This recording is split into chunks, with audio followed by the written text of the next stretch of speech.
Hello and welcome to the Mariah Jean Fit YouTube channel. I'm Coach Mariah.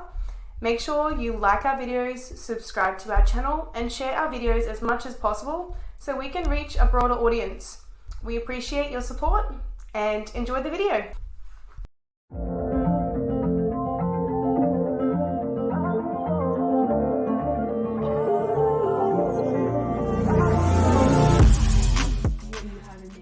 Today we are going to talk about one of the most important topics I think I have ever covered as a professional and also from a personal standpoint, and that is our attachment to scale weight, specifically our emotional attachment to scale weight. This is something that I think I am very passionate about talking about because I've been there. I have been highly emotionally attached to my scale weight before, and I still fall back into those patterns every now and then, but certainly not as extreme as what I did when I suffered with an eating disorder all those years ago.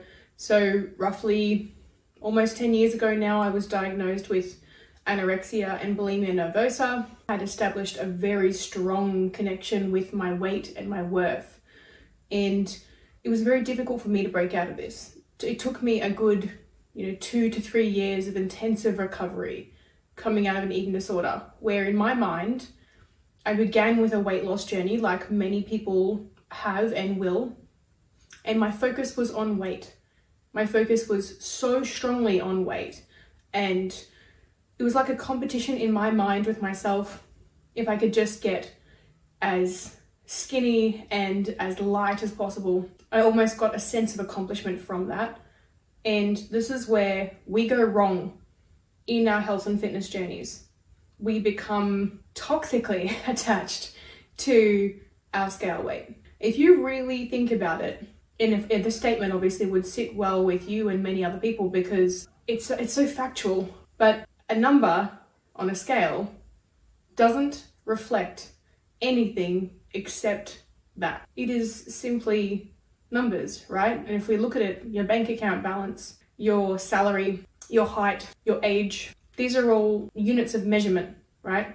But we look at scale weight, and possibly because of the way that we've been conditioned for most part of our lives, as something that is only positive if it goes down and always negative if it goes up. There are very few people, and I would say more specifically to females, who would relate a scale increase to something that is either a neutral emotion or a positive emotion. And you're probably nodding your heads thinking, okay, yes, that's true. If I don't lose weight, or if I stay the same weight when I'm in a fitness journey, or even in general, just in everyday life, if you go up on the scale for a multitude of reasons, it is, and I found very common with, especially with women, and I'm not saying it doesn't happen with men, but with women, we've had it shoved down our throats for so long. Magazines, we've seen even in our families as well.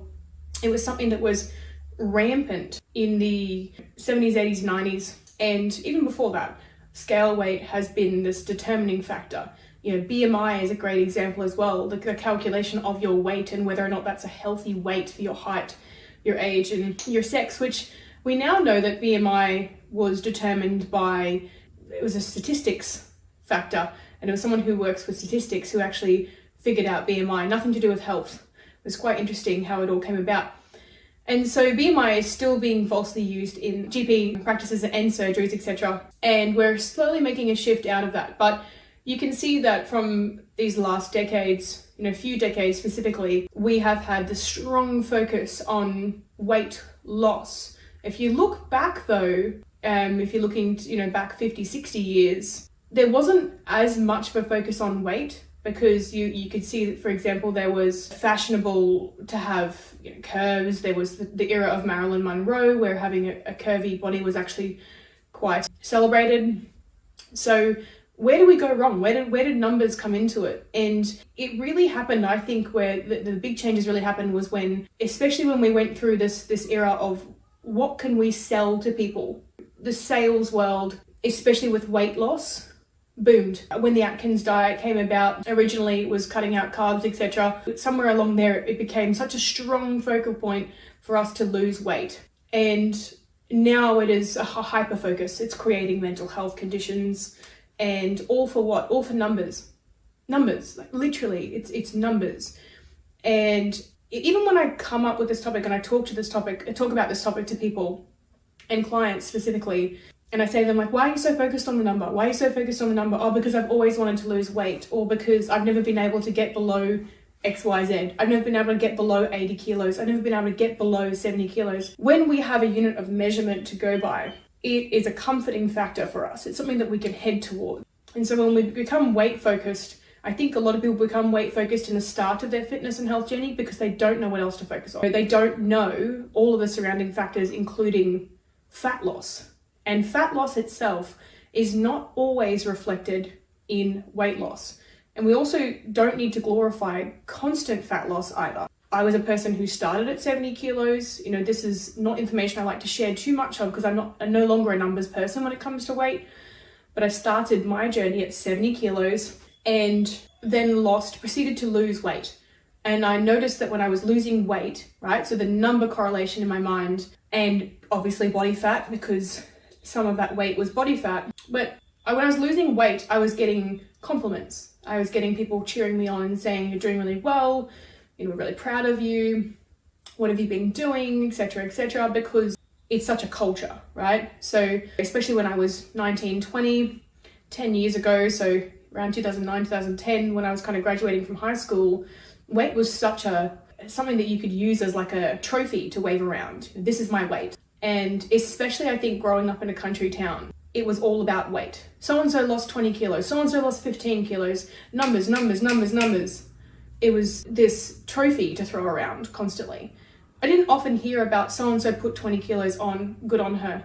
So-and-so put 10 kilos on, good on her. Except when it came to men. You know, when men were bodybuilding, it's like, oh, this bloke, you know, he stacked on 15 kilos, he was really skinny before, and now he's put on all this weight. And it's because we got tied up with weight loss for women, and especially in the bodybuilding world for men, weight gain. And so we're creating these polar, swinging, emotional roller coasters attached to our weight now that we've created such an importance around it, and negative to weight gain and positive to weight loss. So that relationship, that emotional relationship that we have with weight was established somewhere along the lines in our early childhood as well. When did you start weighing yourself? If you look back and remember, like, when was the time where you cared about how much you weighed?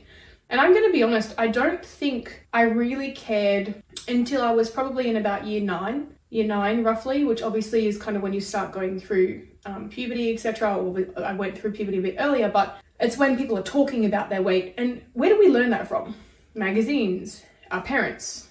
So if we know that we learnt from our parents, that we learnt from maybe our mother or our father, whatever it might be, the roles, or maybe important people in our life, or older sister, we know that we then have the control and the influence over the children that we have in our lives. When are they going to learn about weight? What influence do we have over them, even by, you know, what we're talking about ourselves, how we speak about ourselves and our weight around them, and whether or not we place importance on it, or whether we place more importance on the way that we feel, our confidence in ourselves, not just physically, but also who we are as a person. You're not being so hyper focused on physical appearance.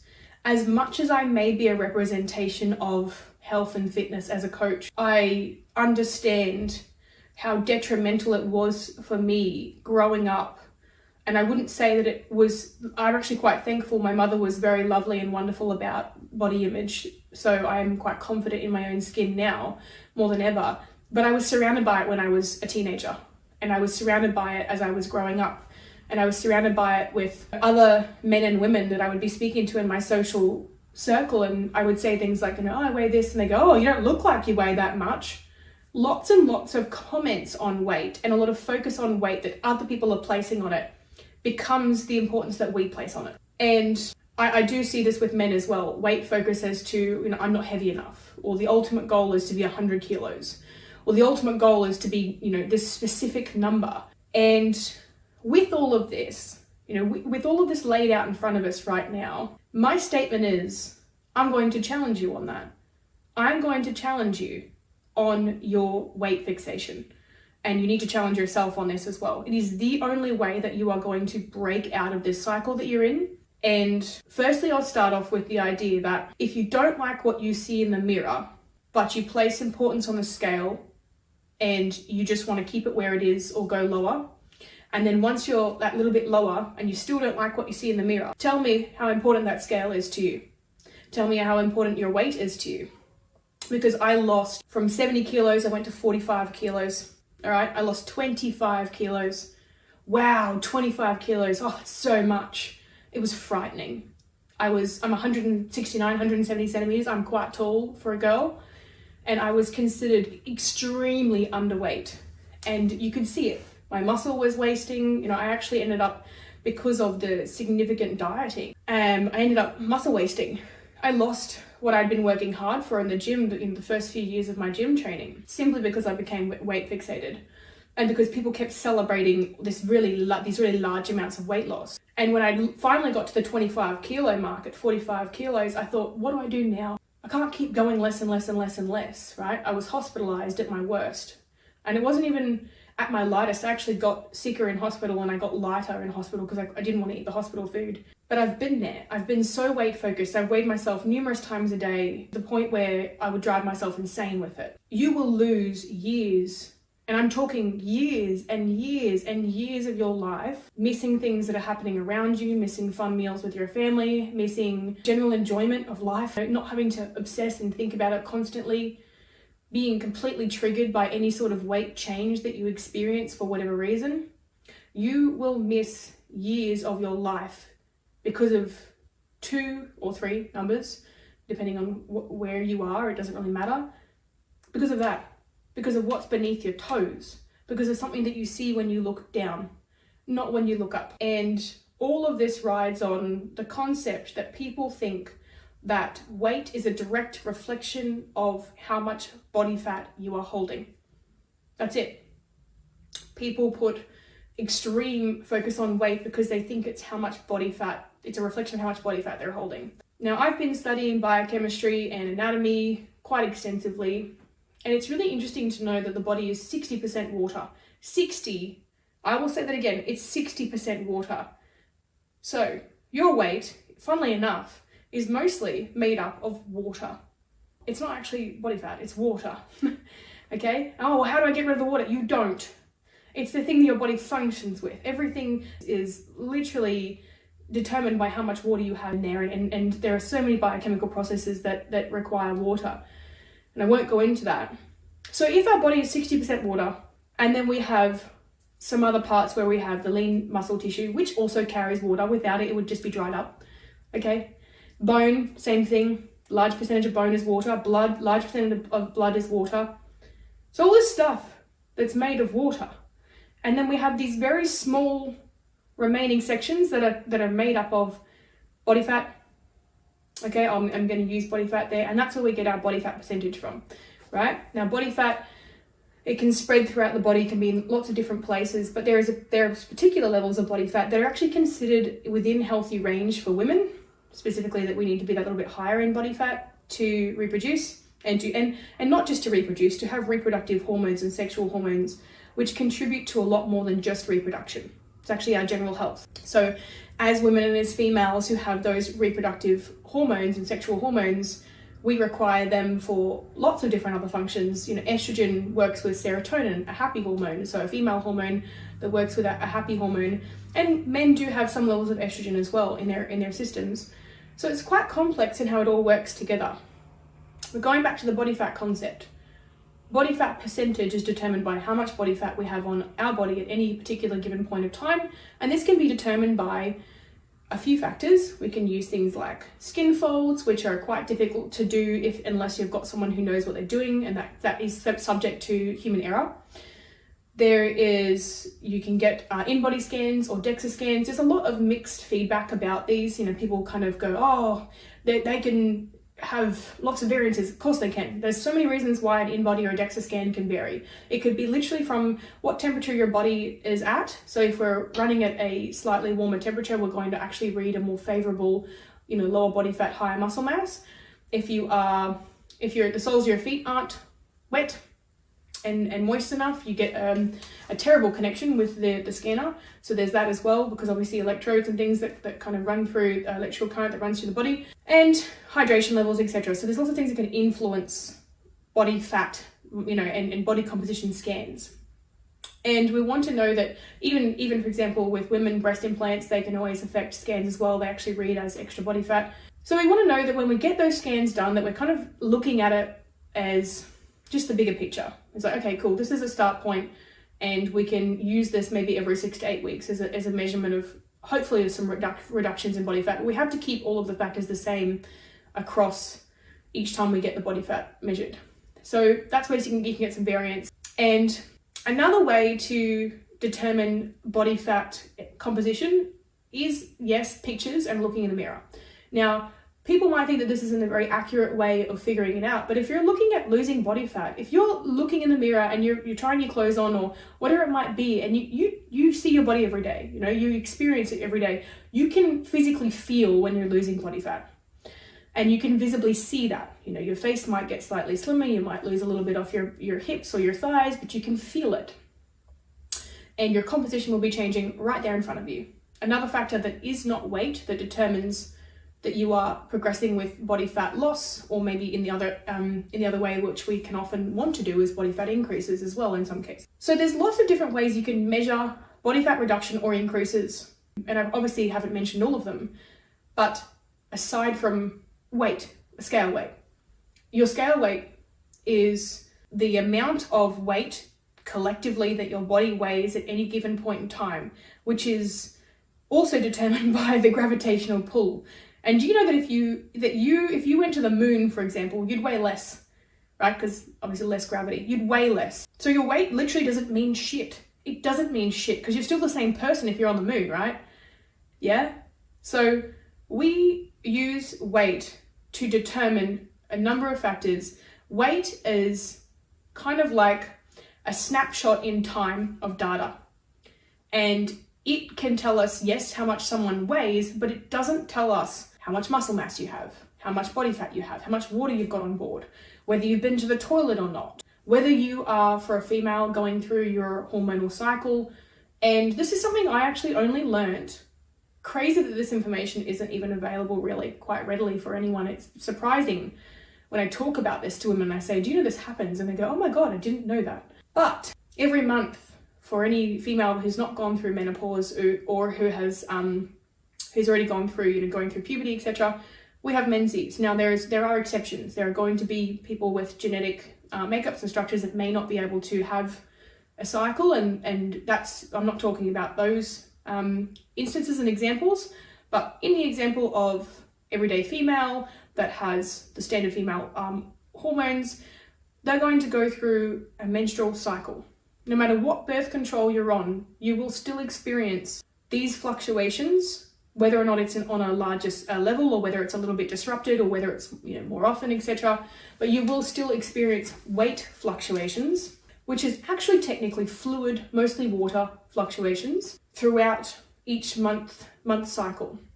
Now, this can also differ depending whether or not someone has a regular cycle or an irregular cycle.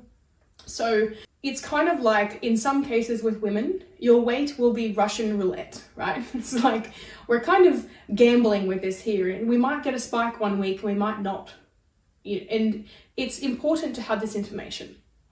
If you aren't on birth control, you're probably going to have a pretty sound understanding of when your menstrual cycle is occurring. You may track it. It's a great idea to track it, because what you can do is, if you have that foresight into when you know that your menstrual cycle is due, it's the 11 to 14 day luteal phase leading up to your cycle that will see that your fluid will increase. You are not an anomaly, okay? If this occurs with you, it's not that it's just you. For some reason my weight goes up by 1.52 kilos every month for 2 weeks, and then it just goes back down again. It's so frustrating. No, it's because you're a female and you're going through a menstrual cycle, and you can't keep acting like it's just you. It's literally millions of women across the earth that go, across the world and on this earth, that go through that. So now I've taken that off your shoulders. You're probably thinking, oh my God, how many times has my weight spiked? And I felt a little bit fluffy, a little bit watery. I'm literally in the middle of a luteal phase at the moment and expecting a period to come on fairly soon and experiencing this right now. One of the things I don't do when I go through a luteal or a menstrual cycle is I don't weigh myself.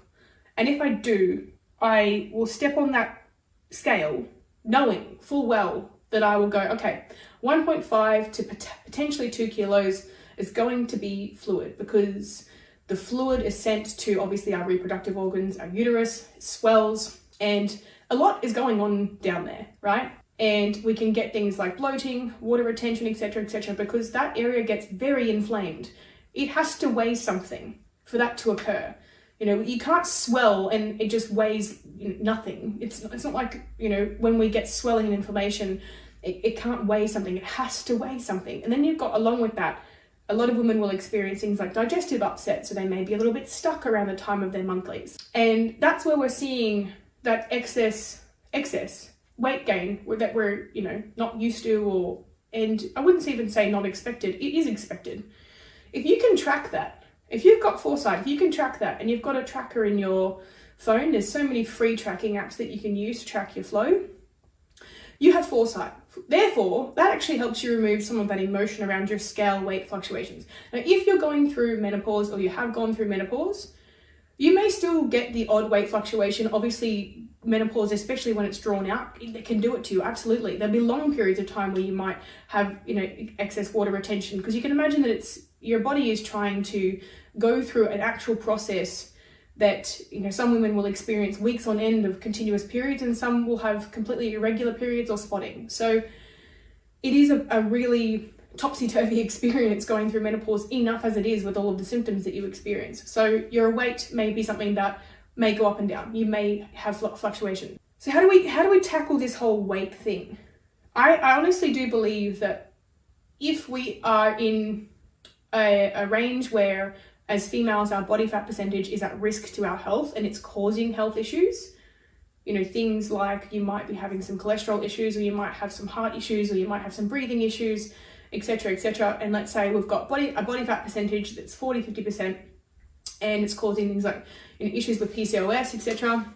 If we are in those stages, even then, when we're looking at the start of wanting to do something about your health, the focus should be on fat loss to get to a position where your health is the highest priority, not weight loss to get to a position where you're happy with what weight you're at. And that's probably not going to sit very well with you in the beginning, because in your mind, you're like, my goal is to lose 10 kilos. My goal is to lose 20 kilos. And for God's sake, even your GP might be saying the same thing. We need you to lose 20 kilos. Without an awareness of the fact that if we are also wanting to establish some of the physical benefits and the aesthetic benefits, we might want to put a little bit of muscle on as well. Lean muscle mass is fantastic for the female body. And we might want to put a little bit of quad muscle on. We might want to grow a little bit of glutes, you know, in this process of getting fit, in quotation marks, and toning up. And I really don't like that phrase, because there's no such thing. It's actually putting on muscle. In this whole process of putting on muscle, and that's what it is, sorry ladies, but it's not toning up. There's no sort of separate process, toning up, putting on muscle. It's just two different phrases for the same thing. It's like people saying skim milk and trim milk. It's the same thing, just different terms. It should be called skim, not trim, by the way. And when we're talking about, you know, making these physical changes for your health, that should be your highest priority, especially if you are in a position where your body fat is putting your body at health risk, okay? Unless you're happy where you are, and, you know, I am all about body positivity as well. I've never been a person who, I never want to jump on this bandwagon of being negative towards people and their body shapes. Never. It's just not my cup of tea to even dive into that. But if you are consciously wanting to make a change for your body fat levels because of your health, and you may also subsequently want some aesthetic reasons in there as well, you're going to have to be okay with the idea that your goal will not be weight loss. And if it is, you want to be making sure that when you say weight loss, you actually change that to fat loss. And you will reach a certain point where you'll plateau with your weight, but that doesn't mean you're plateaued with your fat loss. We can see that, and this will happen across a month, it'll happen across 3 months, 6 months, when you're engaging in a health and fitness journey and you're doing everything right, you've changed your diet, you're eating in a calorie deficit, ticking all the boxes, you're engaging in resistance training, you can notice that your body is changing, and then all of a sudden your weight doesn't change. Stop panicking. Stop relating this to being a negative thing. It is completely up to you to change this decision in your mind. And every time you think about this, my weight hasn't changed, but I see changes. Logically, what is the answer? The answer is that changes are still occurring, maybe not from a numbers perspective, but that isn't always a reflection of what's actually happening beneath the surface. The numbers are how much the body weighs at any given point in time, not the fat loss / muscle gain. So that leads me to my next point. When we experience weight plateaus, there are many reasons why we experience weight plateaus, and this is why weight plateaus need to be normalized, but also we need to understand what everything looks like as a picture around that. Are we plateauing because we're probably not sticking to our nutrition and our macros as well as we should be? Are we doing it 80% of the time and the other 20 not really following it? Are we plateauing because we're not being honest with what we're tracking? If we're tracking macros, if you're slipping things in here and there and you're eating excess calories. So there's that honesty policy. How honest are you being with yourself and your coach, or just in general with your journey? And can you hold yourself accountable and say, yep, I have been fully following the plan 100% to a T. Let's say that you've then had a plateau of 4, 5, 6 weeks, maybe even 8 weeks at the same weight. And let's say you haven't seen any physical changes. Your clothes aren't fitting differently, you're training at the gym 6 days a week, you're sleeping really well, you're drinking enough water, etc., etc. You are ticking every box and you don't see weight or physical changes in front of you. That's probably when we know, okay, one of two things probably needs to happen. You may have been dieting for too long and you need to give your stress levels a little bit of a break and have a diet break, which is a whole nother kettle of fish. But it could be that, okay, if you're doing everything quite strictly and following all of that. The other reason, it could be that you're needing a bit of a deeper deficit. But most people's initial response is, I need to eat less. I need to eat less. I need to train harder. I need to push myself harder because my weight's plateauing. So that's in an extreme circumstance. Weight plateaus, don't see any changes, don't see anything physically happening, clothes aren't fitting differently, ticking all the boxes, doing everything I've been given to do, and there's a prolonged period of time with and I'm talking no physical changes, and the way that you would know that is how? Comparing the photos you have of yourself now to the photos that you had when you started your journey, and this is why you must take photos. I didn't mention that when I was talking about ways of tracking progress and fat loss, etc., that photos when you start and photos every 2 to 3 weeks are important, even if you don't feel like taking them. I would stress that you do that more than you weigh yourself. Take photos once a week. Weigh yourself maybe once a week too, but that piece of data that you take from that weight is data. It is not your progress and your journey. It's data, which is a piece of information that we use to piece everything together. The photos are going to be a clear indication of your progress, especially if you're taking them in the same area every week. You can even do them every fortnight if you really want to. You'll want to take them. No matter how much you shy away from it in the beginning, you will want to take them because that's going to tell you you're progressing, even when you might be struggling to experience or see the differences, because you look at yourself every day. The other reason why you may plateau, and this is away from the extreme end, is that you may be gaining muscle and losing body fat at the same time. Usually, if you're ticking all the boxes, getting enough sleep, drinking enough water, doing all your training, etc., you're not overtraining, you're absolutely on point with everything, and it's not suggested to put you into a deeper deficit. Most likely, we'll find that you've gained muscle and you've lost body fat. The body itself likes to stay in a state of homeostasis, and this is often why sometimes we see that people will stay the same weight for a prolonged period of time, especially for their height and shape and frame. And they go, I've always struggled to go lower than this weight. Potentially it's because your body just doesn't want to. Homeostasis is basically a term for being able to achieve a consistent state. So the body wants to stay in that state. It knows that the heart rate can adapt to pump hard enough to move this body around where it is.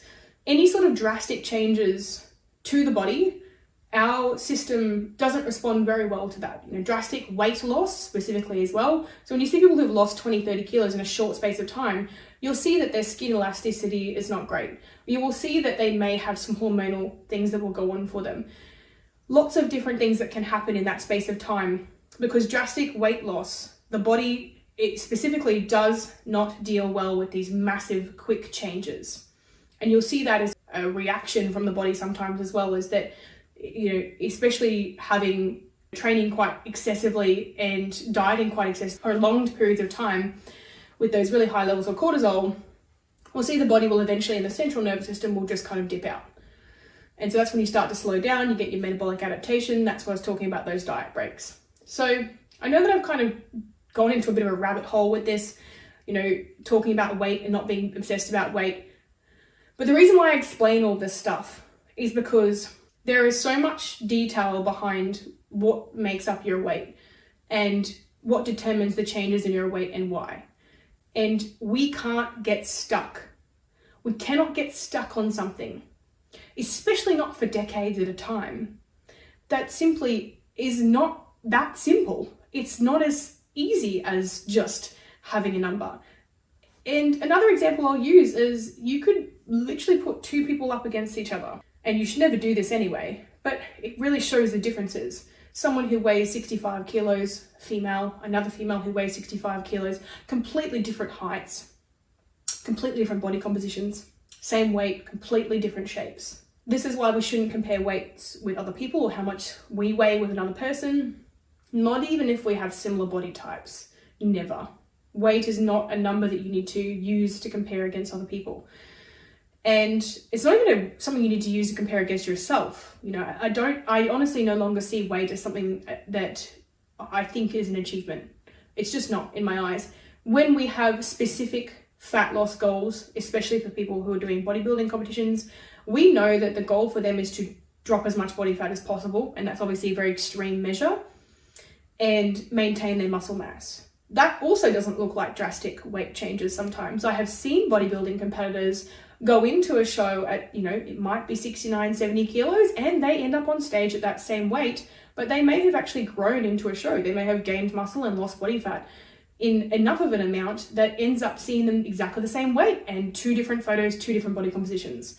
So that's my other point, is that I have been, when I first started my fitness journey, when I was 19, roughly, I was 70 kilos. To this day, right now where I stand doing this vlog and podcast, I'm 69 kilos.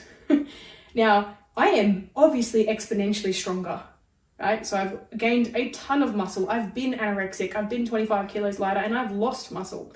I have been to hell and back to experience that my weight was never the thing I needed to focus on. My weight was never the thing I needed to focus on. And in that same category, neither was my dress size. Neither was my pant size. Neither was any sort of number that was attached to my progress, in quotation marks, that wasn't specific pieces of data about body composition. And even then, body fat increases, especially coming out of very lean physiques, which aren't going to be sustainable, especially for women long term, are a good thing. So sometimes these weight increases and body fat increases are a very good thing, and it's something to celebrate. So in order to detach from your scale weight, to get an emotional detachment from scale weight, there's a couple things I would suggest doing. Amongst all this information I've given to you, aside from even the fact that you could have eaten a big meal or had some extra salt the night before, and that's making you hold a little bit more water, and you may not have gone to the toilet for a few days. This all has to weigh something. Take into consideration every factor that could be influencing your weight, and then think about it. To remove emotional attachment to weight, you have to get used to recording weight as data, as a number that you no longer care about. You have to place less importance on the weight. Yes, celebrate fat loss if that is your goal for your health and for your specific goals that you have. But also too, you might find that fat loss isn't the only goal that you need to have. For aesthetic reasons, you may have muscle gain goals as well.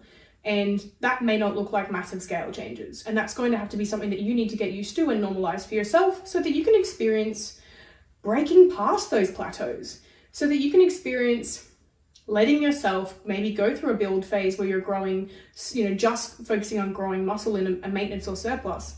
And that's where you'll see a lot of that really extreme muscle growth. If you want to get, nice thick quads and nice thick glutes, you may have to go through that surplus or maintenance phase.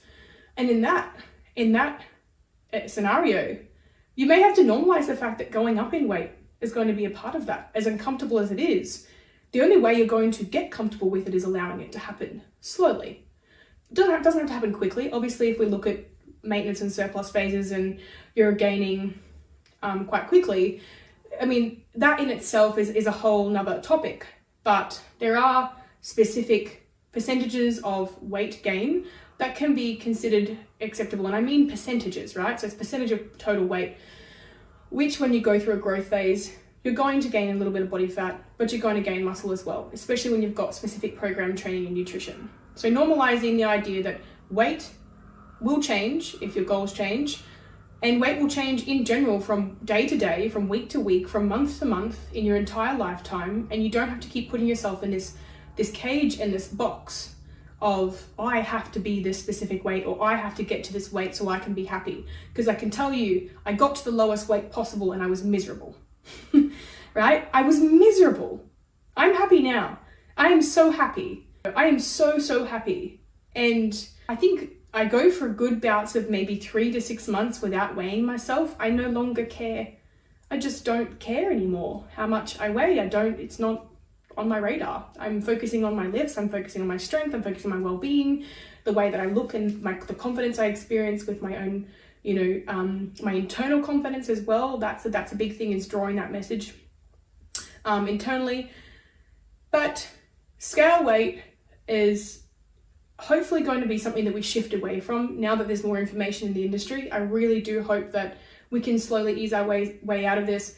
And I will say that through my recovery process, one of the things that helped me the most was when I had a psychologist, and she said to me, especially trying to eat more calories, and I will do another vlog podcast on this as well, because I think it's important to encourage, especially women, some men as well, to eat more calories when they're struggling with it, and to understand it's okay to do that. But my psychologist sat with me and she used to say to me, challenge your own thoughts. You challenge your own thoughts and your own assumptions about where you think your weight needs to be.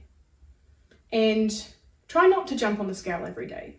I do know some coaches will encourage clients to weigh every day to get the average in a week. I think it's a case-by-case scenario there. If you find your weight is a really bad trigger, I think it's a disservice to have your client weighing every single day. If that's only going to exacerbate their internal issues more, probably not. If they're going to obsess over it, if you're constantly finding yourself thinking about your weight all the time, let's just pull that back.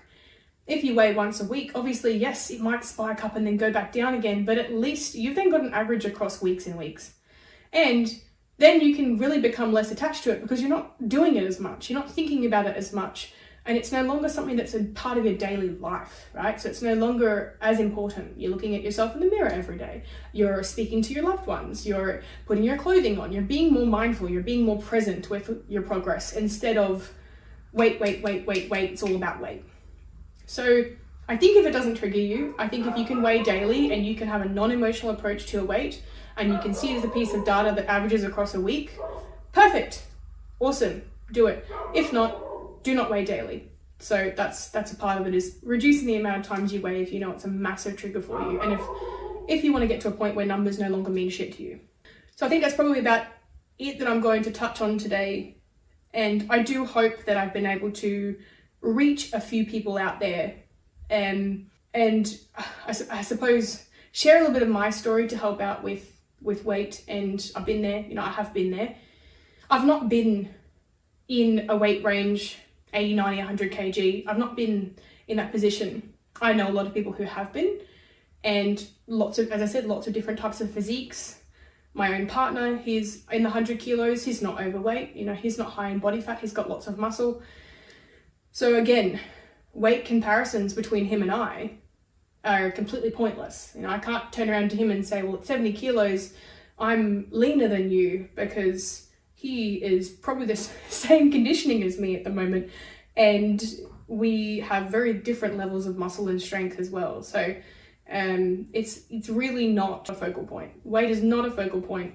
If you find that you are stuck on your weight, and if you're obsessed with it, if it's causing you anxiety, if it's causing you depression, if you're finding that you are unable to eat more food because you're just absolutely, deathly scared and afraid, if you find that you are so focused on your weight but not able to look up and actually look at how you're progressing with your journey in front of you. If you find it triggers you into things like binge eating behaviors, please make sure that you book in to see a psychologist, someone who specializes in eating disorders. Preferably, they are quite hard to come by these days, but very useful. And or a dietitian. You know, dietitians do work very deeply on behavioral science when it comes to, you know, weight fixation, etc. The only way that you're going to start to let go of your scale weight is to choose to do so. All right, that's it from me. Have a wonderful afternoon, evening, morning, wherever you are in the world. And I'm looking forward to doing another vlog or podcast for you soon. Thanks. Bye.